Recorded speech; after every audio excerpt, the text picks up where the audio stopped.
Hello everyone, and welcome to Soil Moisture 101, Need to Know Basics. Today's presentation will be 20 minutes, followed by 10 minutes of Q&A with our presenter, Chris Chambers, whom I'll introduce in just a moment. But before we start, a couple of housekeeping items. First, we want this to be interactive, so we encourage you to submit any and all questions in the questions pane. We'll be keeping track of these for the Q&A session toward the end. Second, if you're wanting us to go back or repeat something you might have missed, no problem. We're recording the webinar and we'll send around the recording via email within the next 3 to 5 business days.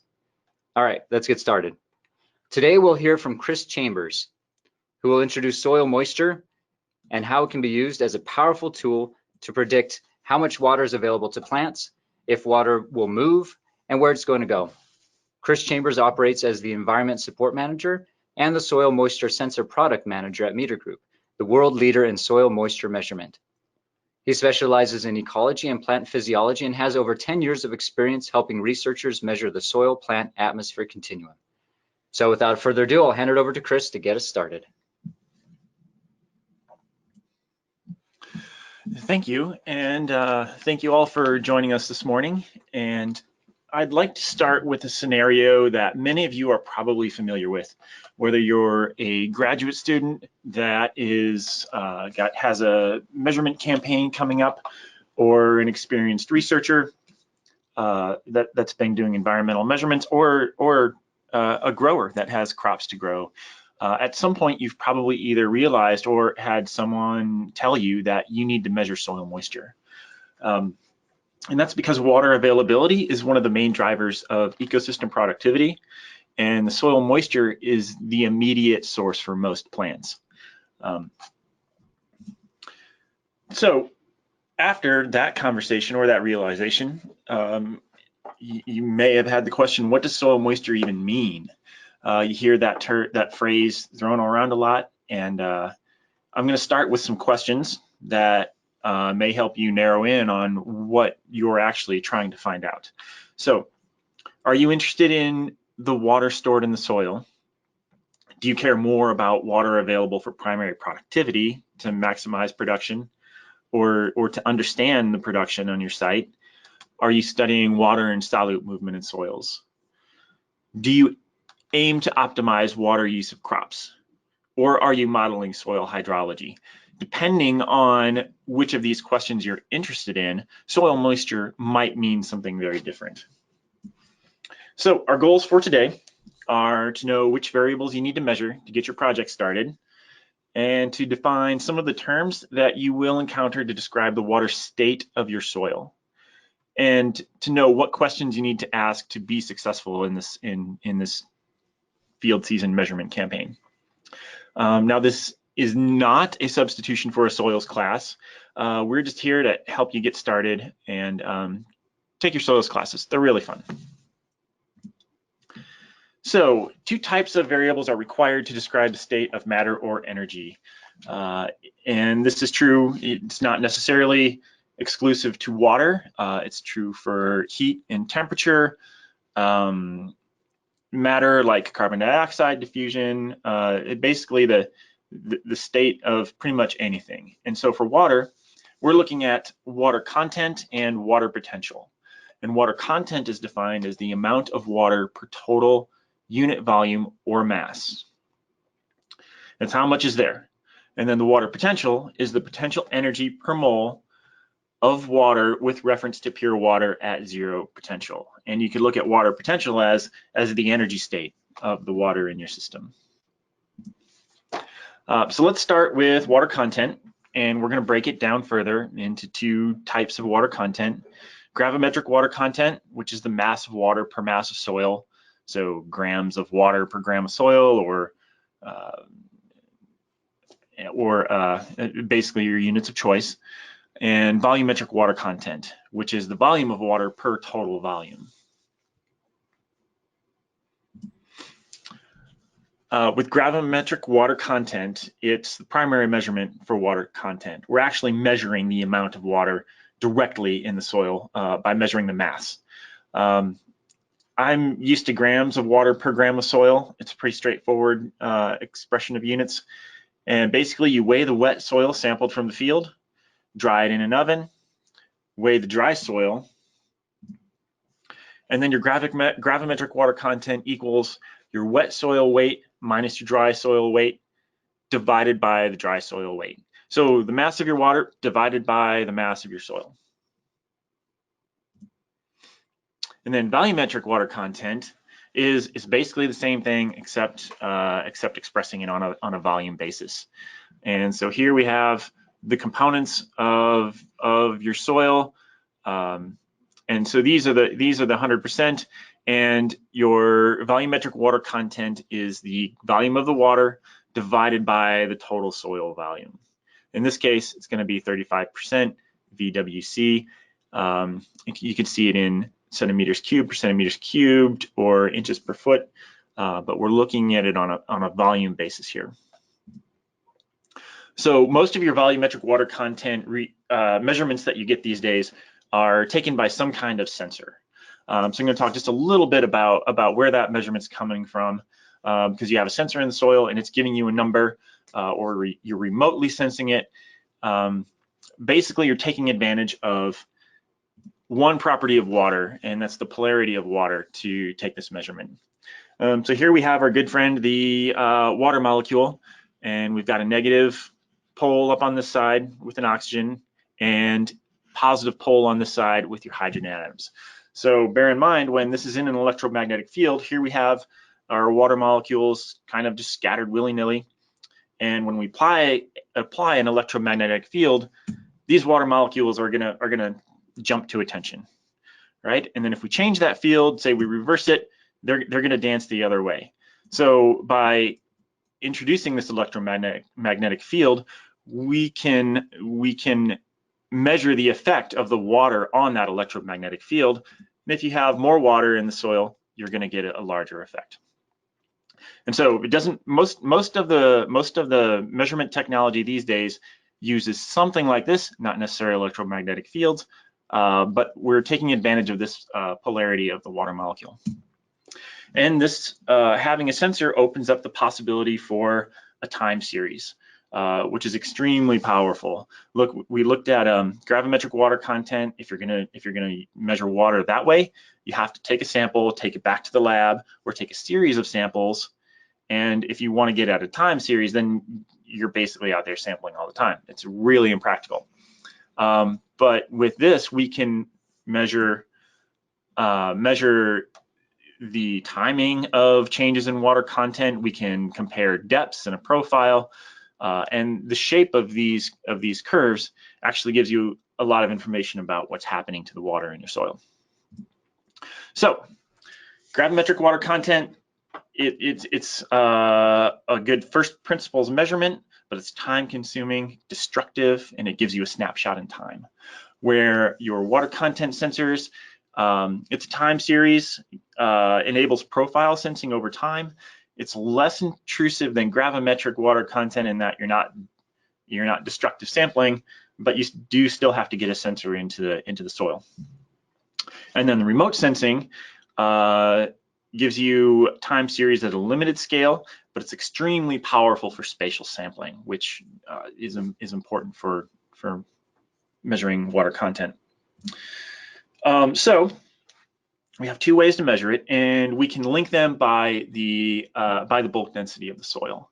So if you have, just for an example, a soil that's 20% gravimetric water content, 0.2 grams of water per gram of soil, and you know the bulk density is 1.6 grams of soil per centimeter cubed, then you can set it up to convert it to the volumetric water content just by multiplying the gravimetric by the bulk density.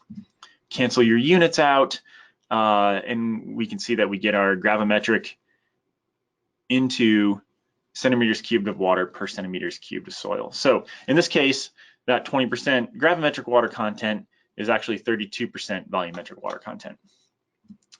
Now, something that is really not a trade secret, but is kind of at the heart of where the volumetric water content readings come from, is that the gravimetric water content is used to develop the calibrations and validate readings of almost all the volumetric water content readings you're going to see. If you have a sensor, you have some relationship that converts what you're reading in your electromagnetic field into a water content. And so if you're not sure that your volumetric water content is correct, that you're sensing, you can sample some soil, measure the gravimetric water content, take a bulk density sample and check for yourself. Because the gravimetric water content is the first principles way that we know how much water is in the soil. I'm going to spend a minute on the water content scale. So for volumetric water content, oven dry soil is 0% by definition. That's one of our defined endpoints. And then pure water is the other end of the scale. And this gets confused quite often. I see this a lot in customer interactions and in conversations about water content, where many people think that 100% VWC isn't that fully saturated soil. No. Your soil is going to saturate at different water contents for different soil types. So one way to look at it is as a percent saturation, and percent saturation equals the volumetric water content divided by the porosity times 100. So if you know your porosity, you can get at, for any given soil type, you can get at approximately what your water content at saturation is going to be, but you can seldom reach that point in the field. Here we've got, this is just a cross-sectional diagram of a soil, and here we've got our water film, right? The soil's absorbing water, creating this film, and then we have these pore spaces with some air in it. In field conditions, it's hard to get rid of these air spaces, so you will seldom actually see your percent saturation equal to your theoretical saturation maximum for that any given soil type, because you're going to get air entrapment in there. Okay, let's move on to water potential. And this is the energy state of a soil. So the physical definition is the potential energy per mole or per mole of water with reference to pure water at zero potential. So what does that mean? Basically, it's the energy that you need to overcome to move water one direction or another. And there's several components in the soil water, and the total soil water potential equals the gravitational plus the matrix plus the pressure potential plus the osmotic potential. And in reality, you'll seldom see this pressure potential unless you have ponded water or something. This, in unsaturated soils, you just won't worry about this very much. The matrix potential is the really significant component as far as soil is concerned, because it's the water that's adhering to soil surfaces. And I'm going to go back to our little diagram here. See here, we've got some air spaces in here, so this is unsaturated. The matrix potential is what's creating this water film here. As water adheres to these particles, as you get less water, this pore space gets bigger, water gets more tightly held to the soil particles, and your matrix potential decreases. And let's look at what that means exactly. So water moves from a higher energy state to a lower energy state. And just to go back to our definition of water potential, say if we've got some water at 0 kPa, you need to exert energy to move that water. And so water is going to move from a higher energy state, 100 kilopascals. I'm using kilopascals, it's my preferred unit. You all see bars or centibars, centimeters of water. But water is going to move from this higher energy potential to a lower energy potential. And here we have a positive pressure difference, and water is going to move in this direction. And water is going to continue to move in this direction towards the lower energy state. So from 0 to minus 100, we call this a suction or a tension. And the main take home is that water is going to keep moving in this direction because that's our energy gradient. Now let's shift gears to a slightly different system where we have minus 50 kPa here, minus 1,000 kPa in the middle, minus 100,000 kPa. and water is going to move. It's still going to move from your higher energy state to a lower energy state. So it's going to move towards this more negative water potential. And this actually closely approximates what happens in our plant soil atmosphere continuum. So here we've got our soil, and this can change. Like, these are just example numbers of what our energy gradient looks like. But here we have minus 1.5 megapascals.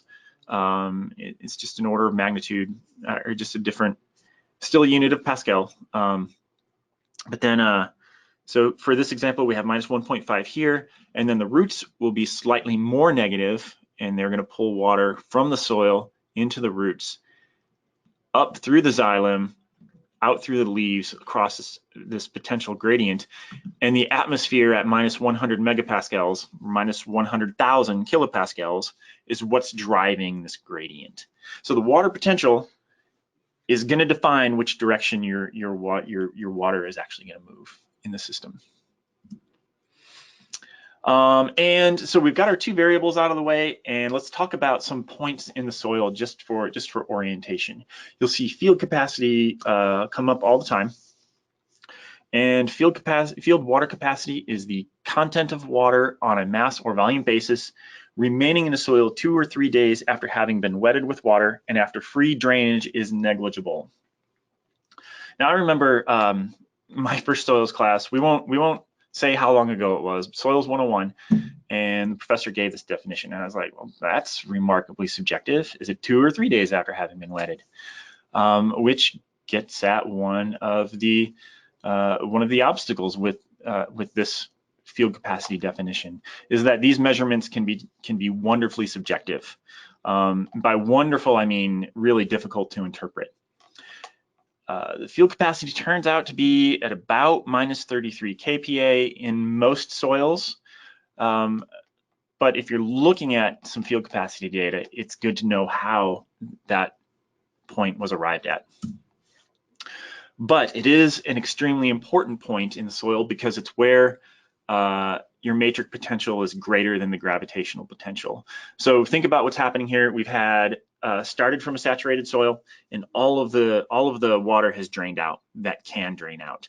So your gravitational potential has done its work, and you no longer have water draining out of the soil. So the matrix potential and osmotic potential are now the dominant forces in the soil, and water is being held to the soil.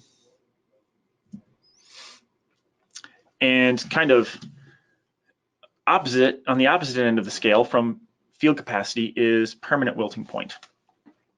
And permanent wilting point is, it was experimentally determined in sunflowers, and it's defined as minus 15 bars, or minus 1500 kPa. And it's the soil potential at which sunflowers wilt. So it's theoretically the empty tank, right? We've got happy, I think these are squash plants, a happy squash plant over here, and this one has had a complete loss of turgor and has wilted by definition. Now, this 1500 kPa is going to not necessarily be the wilting point for all plants. Many plants will have different points, and many plants will start to protect themselves from permanent damage much sooner than minus 1500 kPa, or well after minus 1500 kPa. So it's a useful reference point in the soil, but just be aware that this cactus probably doesn't care about minus 1500 kPa, and these ponderosa pines are certainly not going to shut down at minus 1500 kPa. So it could mean different things for different plants and different crops. Now we're going to move into soil type, because if you're going to draw meaningful conclusions about water content, you must know something about your soil type. And here we have just a chart of our 12 most common texture classes, sand all the way down to clay. And so these are different particle size distributions. And you can see that here we have field capacity, about minus 33 kPa. Here we have permanent wilting point, about minus 1500 kPa.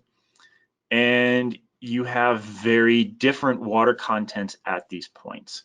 So let's pick just a sandy clay loam. that can have a field capacity of 32% volumetric water content, which, so basically, it's really, really well hydrated soil, has lots of water in it.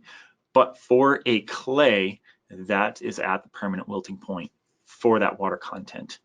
So if you're measuring, and if you get nothing else out of this presentation, take a soil sample when you're installing sensors. Make sure you know what's happening in your soil, and especially where you get changes in soil type, whether it's a profile or whether it's spatial variability from site to site.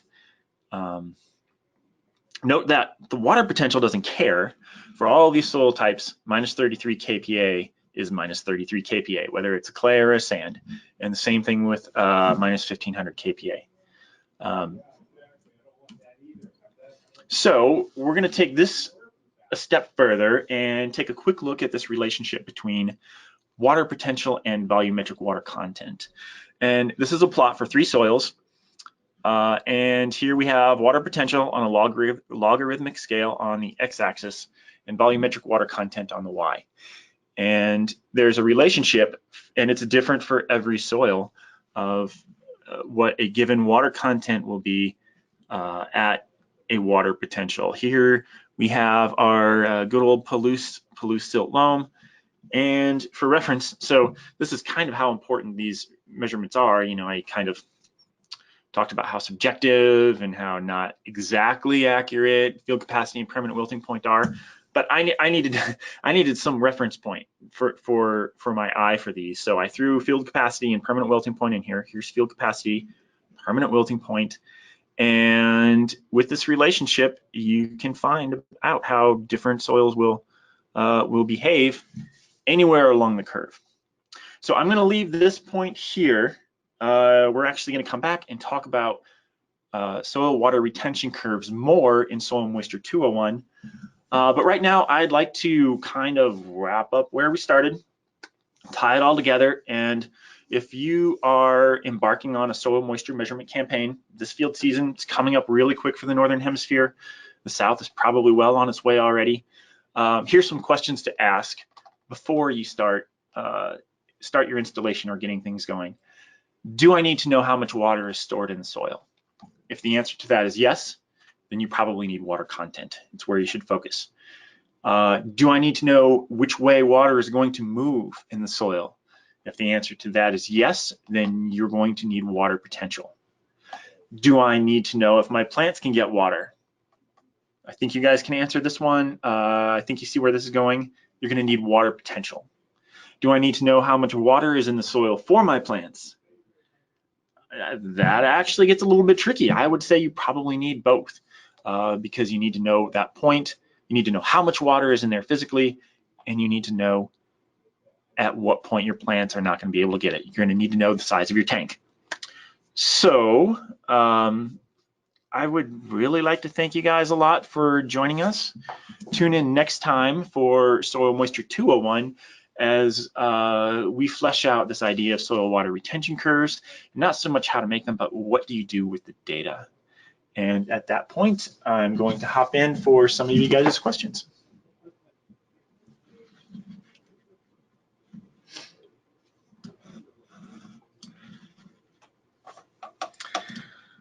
Okay, so first up, minus 100 kPa atmospheric is equivalent to what air temperature and relative humidity? That is actually a great question and gets into the actual physics a lot more, because your pressure and vapor pressure of the air are going to be affected by this. And the actual relationship, I'm pretty sure the guy who asked this knows a lot more about this topic than I do, but it's going to have some relationship to the pressure, to the air pressure and temperature.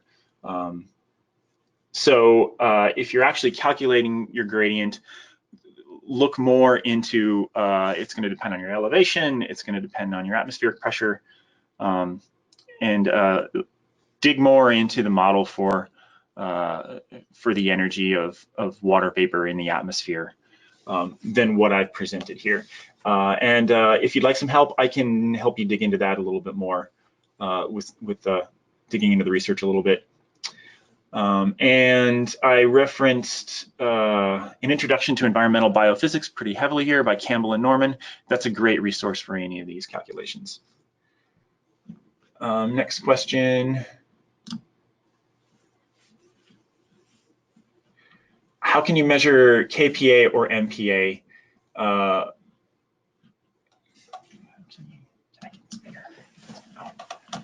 Or what tools can you use for container production? KPA or MPA, that's really just a preference. You can go, it's just basically moving the decimal point 3 places, I believe. So there are several methods for measuring these. They're in the soil. You can use tensiometers, highly accurate at the wet end, but they're not very good at the dry end. So in containers, a tensiometer is probably what you're looking for.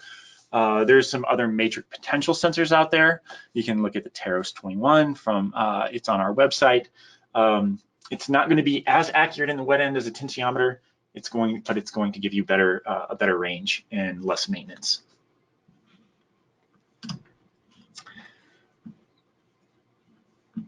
What will measuring electrical conductivity give you a metric of versus VWC, or volumetric water content? So electrical conductivity can also be really helpful. It's a function of your water content and your solute concentration in the soil.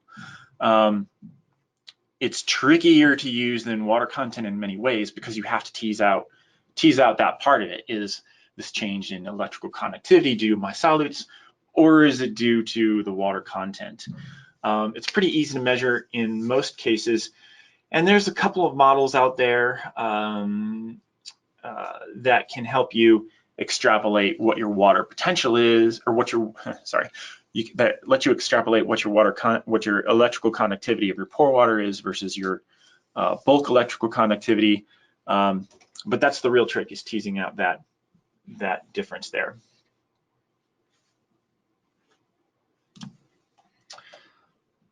Okay, I'm being signaled that I only have time for one more question, and there's a ton coming in here. So I will try to get back to you guys offline and reply to your questions.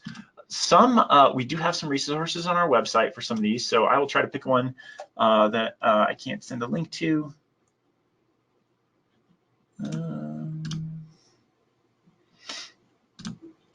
Bear with me one moment. So, and here is, what are the important considerations when we are thinking about measuring water content and water potential in peatlands with organic soils? So this is, as you can tell, my presentation is mostly geared around mineral soils. And organic soils like peat, they present some challenges that are that can be difficult to overcome, but aren't necessarily impossible.